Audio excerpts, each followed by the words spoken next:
Right, how's it going everyone? I'm Stratospheer, and today I'll be going through a full guide of Tinker's Construct Bedrock Edition, my very own attempt of recreating a popular Java mod by mDiyo. And this was made with the great support of Charizard and Tamanex. If you haven't seen Tinker's Construct before, don't fret because I'll be going over as much as I can in this video. I know my older videos aren't easy to follow, so this is more of a guide instead of a devlog, so it can be used for the long term. There will be timestamps if you want to jump to a certain point of this video, but enough rambling, let's start with the basics. What you want to start off with is these three workstations to begin creating your own tools. But the core to it all is these things, blank patterns. All you need is 2 planks and 2 sticks, of any kind by the way, and you'll get 4 blank patterns. And the first station you want to be working on is this stencil table, which is simply 1 blank pattern and a plank beneath it. That'll make a stencil table of any wood type. Currently this is spruce. I'll take this blank pattern. It says, if you interact with it, it says blank pattern required. What you simply do is click on it, and then it'll place on the table, and you just cycle through whichever pattern you need. You might wonder, how will I know which pattern I need? Well, this is where both of these stations come in handy. The part builder is how you actually use these patterns to make your parts with. I'll note as well, each pattern has a different material cost, so something like a tool rod will require just 1 plank or cobblestone or whatever, while something like a tool head, like a pickaxe, needs 2. It'll state underneath the materials, underneath the pattern's name as a tooltip, so don't worry about memorizing them. This part builder is simply made with a log and a blank pattern. The Tinker Station, however, is just a crafting table and a blank pattern, and what's in this is how you make all your different types of tools. So you can already see there's various tools you can make. We'll go over each one separately, but if I wanted to make a wooden broadsword, I would need a tool rod, a wide guard, and a small blade. So let's just cycle for one of those. Wide guard, here we go. To use these workstations, you can only use these base materials: planks, cobblestone, flint, and bone. More may be added in the future, but who knows. So, let's make some parts by placing... Let's just make a wooden sword, for example. You'll get your pattern back as soon as you use it, but if you follow the material cost with a plank, then you'll get your tool part. And simply create the tool by placing it in the correct shape. I forgot to mention, all this is shown in Materials and New, which is simply a book with a blank pattern. So if you're struggling at any time, reference to this book, because it just mentioned what I just said. But yeah, by the way, if you're using Tinker's tools only for a survival, I'd recommend flint and bone because they allow you to mine gold. I'll tell you why you need that later. So let's just go through the basic tools you can make with this method. So let's begin with a Tinker's pickaxe. More or less the same as a vanilla pickaxe, as it's responsible for obtaining the ores in your world. A Tinker shovel, again, is very similar to how a vanilla shovel works, with it being also able to make paths. A hatchet too is also very similar to an axe, but it has the special ability of being able to plow through any leaf type without taking durability. And finally, a mattock is a multi-use tool, which has some features of an axe, a shovel, and even a hoe, as it can till soil, it can break any kind of dirt, and it can also break logs. A broadsword is a very simple sweeping weapon, only dealing minimal damage to surrounding mobs.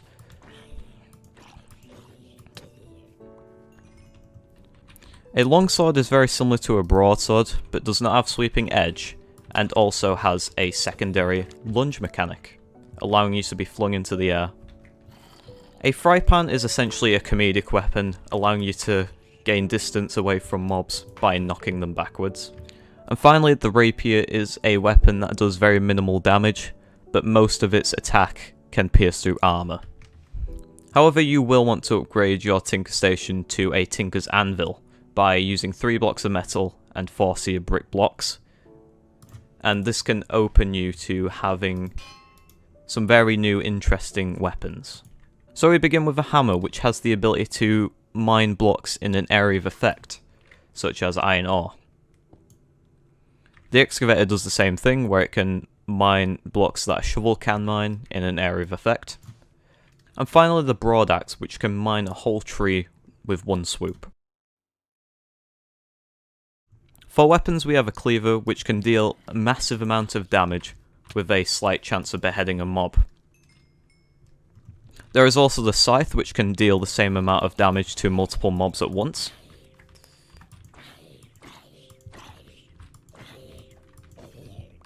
And it also works as a farming tool for mass tilling. In addition, it'll mow down mature crops while leaving immature ones to grow. And finally we have the shuriken, which is a throwable projectile, allowing you to cover mobs from a large distance. And it was made possible because of my friend Hacks the Charizard. But Tinker's tools don't stop there. You can actually add modifiers to your tools to improve its durability, its mining speed, or even its attack damage. And you do this by collecting materials to actually make them. So I'd say these 3 are the main modifiers that you should add, but these are also additional ones, such as beheading, which is shown in Materials Anew. This is already applied to the cleaver, as you can behead a mob and obtain its head. There is also necrotic bones, which drop from wither skeletons, and this allows you to gain health when hitting a mob, also known as lifesteal. So applying these, you can see that if I apply sharpness to a pickaxe, you can see that its damage went up from 5 to 7. You can also apply 2 modifiers max. Now getting on to making metal tools, because you could make any kind of wooden tool with this Tinker's Anvil. But if you wanted to make an iron broadaxe, for example, you will need seared bricks, which is created from grout, sand, gravel and clay, or nether grout, magacrene, soul soil or gravel. And what you do is simply smelt these in a furnace to get seared bricks, and this is the main ingredient for all these different kinds of blocks, and later down there a smeltery. A seared melter is essentially an early smeltery, only needing a seared gauge, which is just glass and seared bricks, and a pattern of seared bricks in this shape. Along with that you'll need a seared heater or another gauge or tank as its fuel source. And you can clearly see that you just place a heater or gauge or tank underneath it. And how to power these, it can either be coal or charcoal, or for the gauge or tank, it will automatically fuel the melter like this. Or if you want to use a seared heater, you can use coal, and they both provide 4 smelts. So you can melt things such as iron, you cannot put multiple materials in, or you could even smelt gold. Well, once these melt, you may wonder how to actually take this out. If you play Java Tinkers, you might wonder, seared faucets, right? Well, that's exclusive to the smelter in this version. What you need to use are copper cans or buckets. Copper cans can obtain 1 ingot worth of fluid, or 500 millibuckets, which means if you have a bucket, you can obtain 2 ingots worth to make it faster to pour into the tables. Like so. First you will need an already made tool part.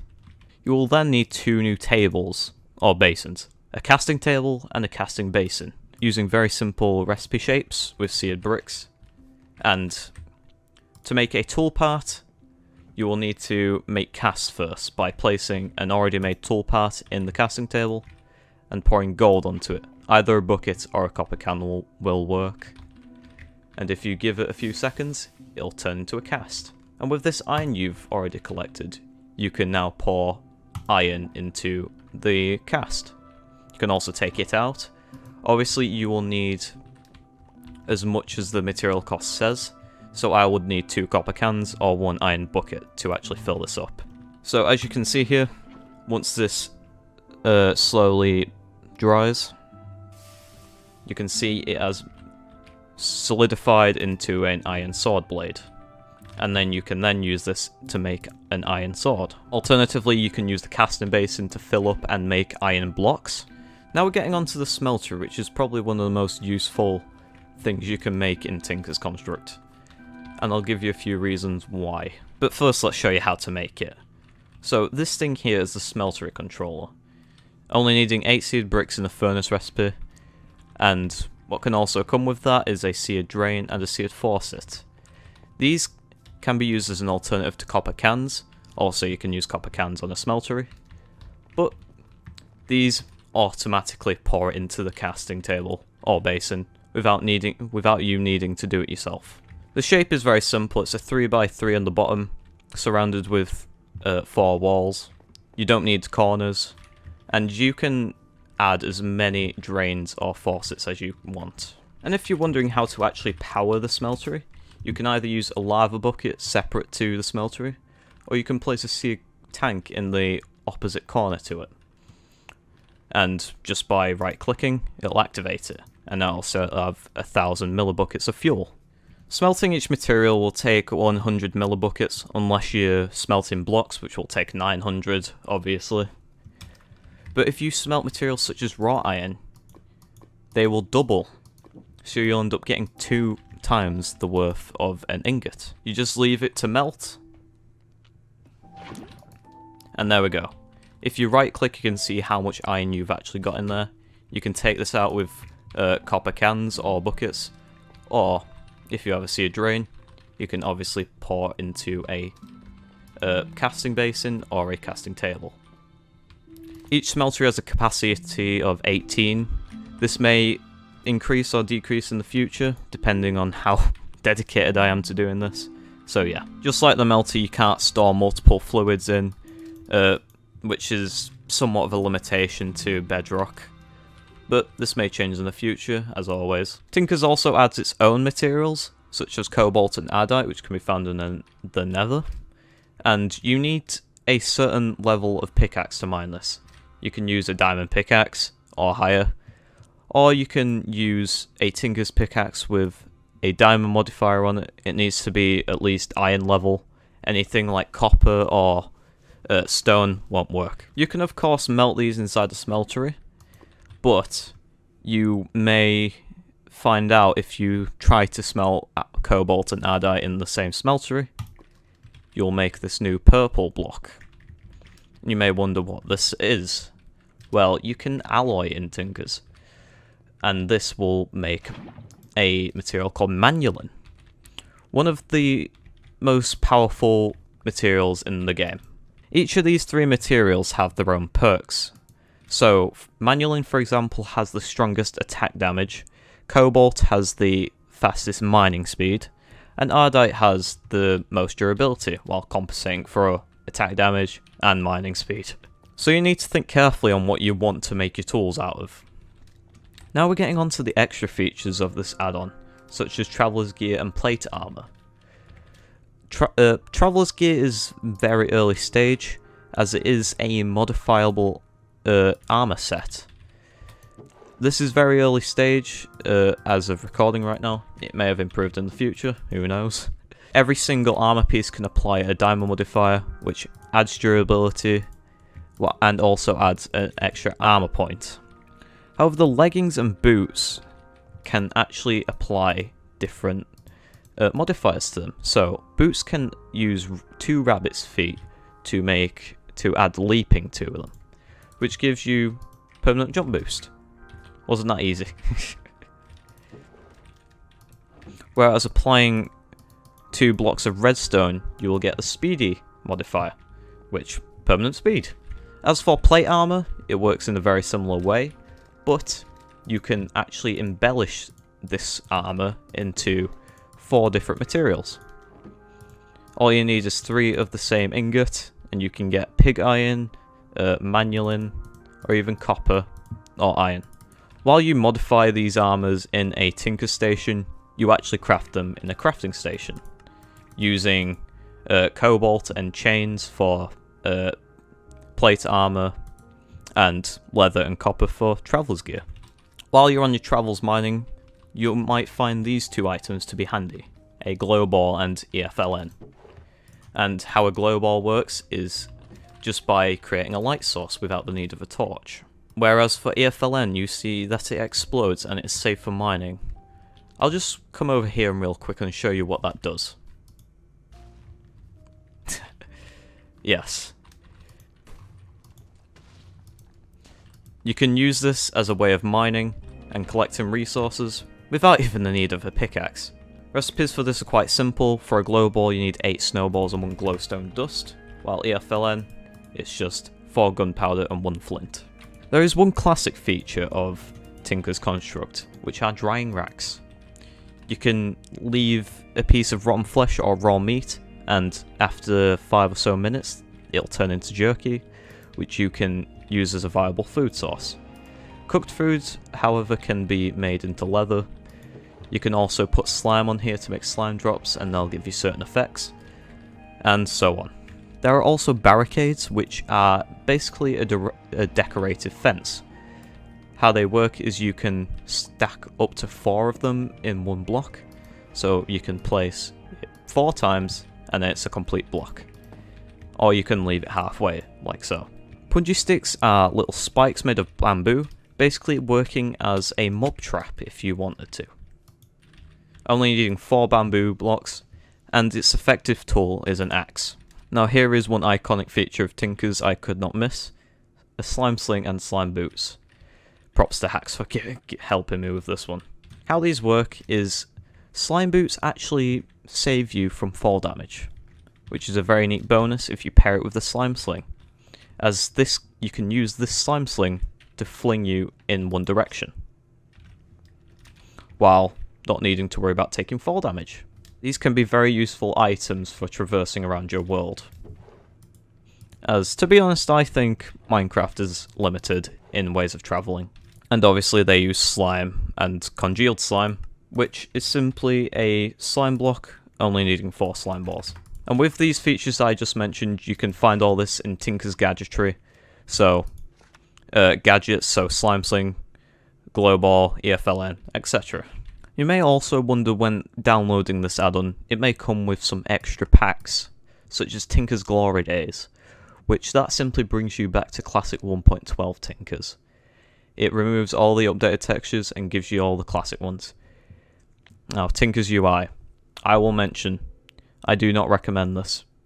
It is only for add-on compatibility. If an add-on uses custom UIs, you can use this with it and make it compatible, but it destroys compatibility with every other add-on that doesn't use custom UIs. So, this can only be found on MCPDL, so if you really want that, then go for it. So as I was talking about, the Glory Days pack brings back all the old textures from 1.12, even turning the Tinker's Anvil back into a tool forge. The Smeltery even gets its old look back, no longer having a 3D model, and even having its own animated texture. Even the tools adapt to their own classic textures. Also, don't worry if you like using texture packs, because I'm using pure BD Craft for example. All the textures from each block convert to what they should look like. So this tool forge for example uses its appropriate iron block texture, and even the lava in the Smeltery turns into the texture pack's lava. Now one final thing I want to mention is RTX compatibility. Tinker's Construct now officially has full RTX compatibility, so if you want to use ray tracing with Tinker's, you sure can. The lava in a seed tank glows, heck even the specific part in a Smeltery controller glows. If you actually want to download this add-on, it's available on MCPDL, vatanage.com, and even CurseForge. I won't go through how to download it because it varies for each device, and there is probably a few thousand tutorials on YouTube on how to do it, but I'll go through on how to actually apply it to your world. So when you import Tinker's, you'll get, obviously, Tinker's RP, Tinker's Glory Days RP, you just apply them to your resource packs, but for behaviour packs you'll get Mantle. You might be confused by what this is, but it is a callback to Tinker's Construct needing Mantle as a dependency. It still is Tinker's BP, so just apply it as normal.